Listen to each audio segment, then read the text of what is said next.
College டைம்ல இருக்கும்போது, ம் எனக்கு எதுலயுமே வந்து கொஞ்சம் சின்சியரா இருக்கிறது என்னோட எ எனக்கு பிடிக்கும், எனக்கு வரும்.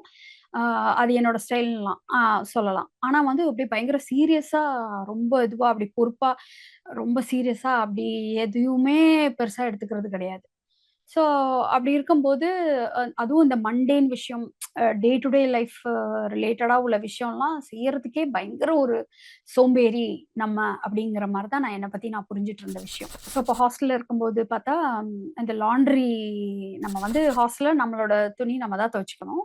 இன்ஜினியரிங் படிச்சுட்டு இருக்கும்போது. ஸோ அப்போ அந்த ஹாஸ்டல்ல வந்து நம்மளோட லாண்ட்ரி நம்ம தான் பண்ணணுங்கும்போது, நாளைக்கு காலையில எழுந்து போடுறதுக்கே ஒரு ஒரு கிளீனான ஒரு க்ளாத் இல்ல, ஒரு செட் ஆஃப் க்ளாத்ஸ் இல்லங்கும் பொழுது தான், அதுக்கு முந்தின நாள் தான், அதுவும் நைட்டு 8 மணிக்கோ வாட்டெவர் இட் இஸ் வேற வழியே இல்லன்னு ஃபுல் லோடு லாண்ட்ரியும் வந்து அப்படியே ஒரு ம் அதுதான் வந்து ஒரு மெயின் ப்ரொஃபஷன் மாரி உட்கார்ந்து துவைச்சுட்டு இருப்பேன்.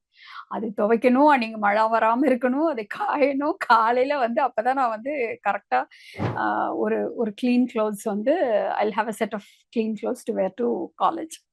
எனக்கு அழுக்கு துணியும் பிடிக்காது. ஸோ திருப்பி போடவும் பிடிக்காது. ஸோ இந்த இந்த இந்த சிச்சுவேஷனுக்குள்ள இயற்கை இடம் குடுக்கணும், சூழ்நிலைகள் இடம் குடுக்கணும்.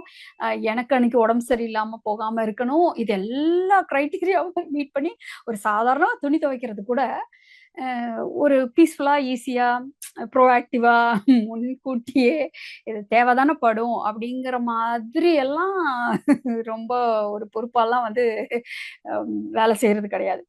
அப்போ அந்த அந்த சாதாரண விஷயத்துக்கு கூட 1008 விஷயம் தப்பா போச்சுன்னா என்ன ஆகும்? ஸ்க்ரூ அப் ஆயிடுங்கிற ஒரு பிரஷர்ல தான் வந்து ஒரு அர்ஜென்சி மாதிரி நம்மளா செயற்கையா கிரியேட் பண்ணிட்டு அப்பதான் குய்யோ முறையோன்னு அத வந்து செஞ்சுட்டு இருப்பேன்.